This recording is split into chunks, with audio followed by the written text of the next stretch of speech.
बिस्मिल्लाहिर्रहमानिर्रहीम अस्सलामुअलैकुम वरहमतुल्लाहि वबरकातुहू। आई होप कि आप सब बहुत अच्छे होंगे। मैं इस दुआ के साथ अपनी वीडियो को स्टार्ट करूंगी कि अल्लाह हर औलाद को उसके माँ बाप की आंखों की ठंडक बनाए और सभी रिश्तों में खूब मोहब्बत अता करे, आमीन। आज हर दूसरा बंदा बेसुकून और परेशान नज़र आता है और इस बेसुकूनी में कहीं ना कहीं हमारा ही अमल दखल होता है। आज इस बेसुकूनी को मैं दूर करने के लिए एक बहुत ही प्यारी हदीस का सहारा लेने वाली हूँ और आप सब तक वो हदीस पहुँचाना चाहती हूँ, क्योंकि हमारे नबी सल्लल्लाहु अलैहि वसल्लम की हर बात बहुत प्यारी और बहुत ही अच्छी है। लेकिन आज जो मैं आपको हदीस सुनाने वाली हूँ है बहुत मुख्तसर, छोटी सी है, लेकिन ये आपकी परेशानियों के, आपकी बेसुकूनी को दूर कर देगी।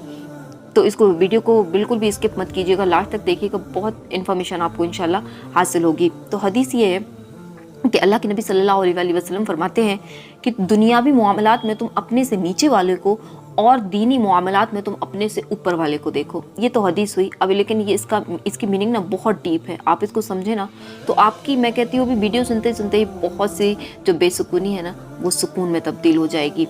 अब देखें, अल्लाह अज़्ज़ व जल ने अगर हमें दुनियावी एतबार से, हम जिस भी कंडीशन में हैं, मैं आपको एग्जांपल के थ्रू समझाती हूँ। अगर हमारे पास 4 व्हीलर है तो हम 2 व्हीलर वाले को देखें, और अगर हमारे पास 2 व्हीलर है तो हम साइकिल वाले को देखो, अगर हमारे पास साइकिल है तो हम पैदल वाले को देखें, और अगर हम पैदल हैं तो उसको देखें कि जो चलने की भी सलाहियत नहीं रखता, यानी जिसके पैर नहीं है या वो लंगड़ा है।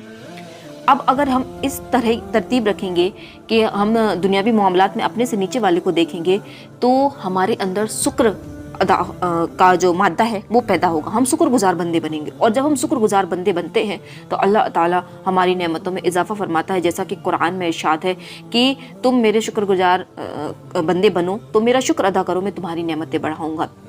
अब होता क्या है कि हम दुनियावी मामलात में अपने से ऊपर वाले को देख रहे होते हैं तो कहीं ना कहीं हमारे दिल में शिकवा और शिकायत जरूर आ जाता है, हम गिला और शिकवा जरूर करते हैं। आप इस बात को एग्री करेंगे कि हाँ, ये हमारे साथ हो जाता है कि जब भी हम किसी को, अपने से वेल सेटल्ड इंसान को देखते हैं, और इस सोशल मीडिया ने तो बड़ी तबाही करती है।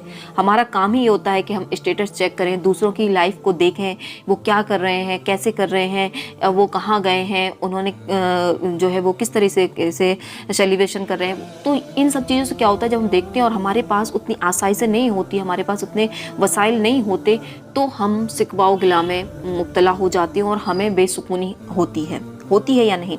तो सबसे पहले आप काम ये करें कि दुनियावी मामलात में अपने से नीचे वाले को देखो। दूसरी बात, ये स्टेटस देखना, ये दूसरों की लाइफ को ऐसे देखना कि मतलब कि अल्लाह के नबी ने फरमाया ना कि मोमिन वो काम नहीं करता कि जिससे ना दुनिया का फ़ायदा ना हो दीन का फ़ायदा। अब आप बताएं कि आपको किसी की लाइफ को देखने से क्या फ़ायदा हासिल हो रहा है सिवाय नुकसान के। एक तो आप उनकी लाइफ को देखते हैं तो आप डिप्रेस हो जाते हैं, आपको बेसुकूनी हासिल होती है, आप ना शुक्रे बंदे बनते हैं, आप रब के हुजूर से सिकवा गिला करने वाले बन जाते हैं कि मुझे ये क्यों चीज़ अता नहीं हुई, और आप कोशिश करते हैं। फिर कई लोग हराम और हलाल की तमीज़ नहीं रखते हैं, तो किसी की लाइफ को देखने का कोई फ़ायदा नहीं है। तो सबसे पहले तो आप ये करें कि किसी की लाइफ को ना देखें, अगर देखें तो दुनिया में मामलात में अपने से नीचे वाले को देखें, जैसा कि मैंने आपको बताया। अब हम ये भी, अब देखा क्या है कि दीनी मामलात में अपने से हमेशा नीचे वाले को देखते हैं। अगर हम 5 वक्त नमाज पढ़ते हैं तो हम उसको देखते हैं कि जो नमाज ही नहीं पढ़ता।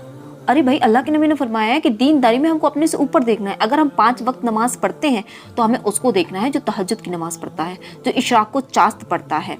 और अगर हम रमज़ान के पूरे रोज़े रखते हैं तो हमें उसको नहीं देखना कि जो रोज़े नहीं रखता है या कुछ रोज़े रखता है, बल्कि हमें उसको देखना है कि जो रमज़ान के अलावा और भी नफली रोज़े रखता है, हमें उसको देखना है। तो ताकि हमें लगे कि यार नहीं, मुझे और भी करने की ज़रूरत है, मुझे और इबादत अपनी बढ़ाने की ज़रूरत है, हमें अपनी नमाज़ें और बढ़ाने की ज़रूरत है, ये चीज़ें हैं। तो अगर हम ये इस हदीस को अपनी लाइफ में इम्प्लीमेंट कर लें, मैं कहती हूँ कि अल्लाह के नबी सल्लल्लाहु अलैहि वसल्लम के हर फरमान हक होते हैं और ये भी हक है, तो हमें सुकून हासिल हो जाए।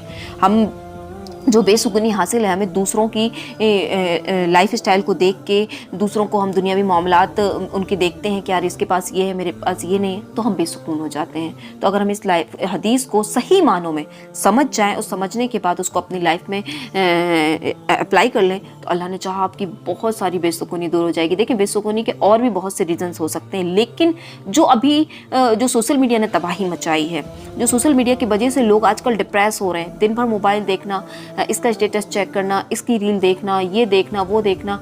और मैं आपको बताऊं, मेरी एक और वीडियो है, आप उसमें देख सकते हैं कि ये लोग जो दिखाते हैं लाइफ, ये सारी फेक लाइफ होती है, 80% तक उसमें लाइफ फेक होती है और हम सोचते हैं कि ये रियल है और हम डिप्रेस हो जाते हैं, हम बेसुकून हो जाते हैं।